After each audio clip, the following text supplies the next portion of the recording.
Hi, this is Suzanne Seeley with Suzanne Snips. Thank you very much for being with me today. Okay, so Filomena has been in Paris. We've talked about this. She's been mixing in the milieu of writers and intellectual poet and artist, real unconventional types.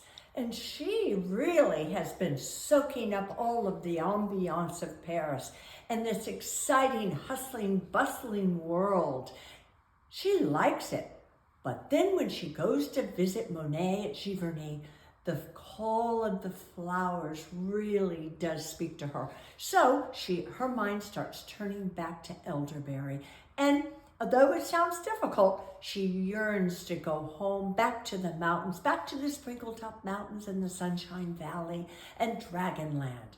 So off she goes. She's back now in elderberry. Filibert's tickled to death. So when Filomena says, Filibert, let's plant a garden, he says, I'm all in. And he wants to be enthusiastic about everything that Filomena has in mind. Filomena sketches out the garden and off they go. But how many times do we create things like Filibert in his lair? He creates hats for his dragon dolls and for his grandmother and everybody. And he's doing it all alone. We're in our own little worlds. If nobody's bossing us around, we can do what we want.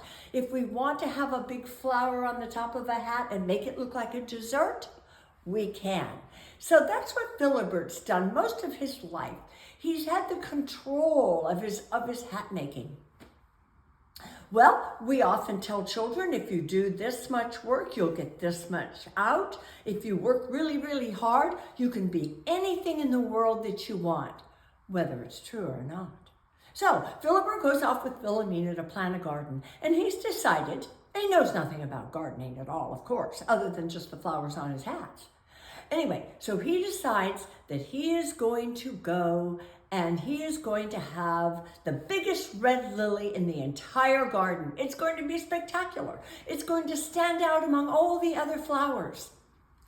And he's just not getting what he wants. Filibert has to learn a lesson that he's not in charge of everything. There are other factors, and how many times does that happen to us too?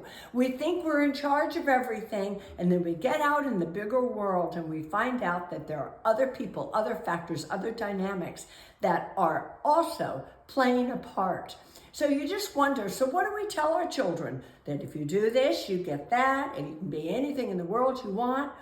We don't want to squelch their enthusiasm, but we have to figure out how to teach them that life really can sometimes be a little different than what we've taught them. Anyway, a good way to do it is to read Filibert and Filamina Plant a Garden. Read a book to them, and while they're having fun and they're listening to the story and laughing and stomping their foot at Filibert and seeing how frustrated he gets, they're also absorbing a wonderful life lesson. So Filibert and Filamina Plant a Garden is on Amazon Books. Please check it out, and thank you very much.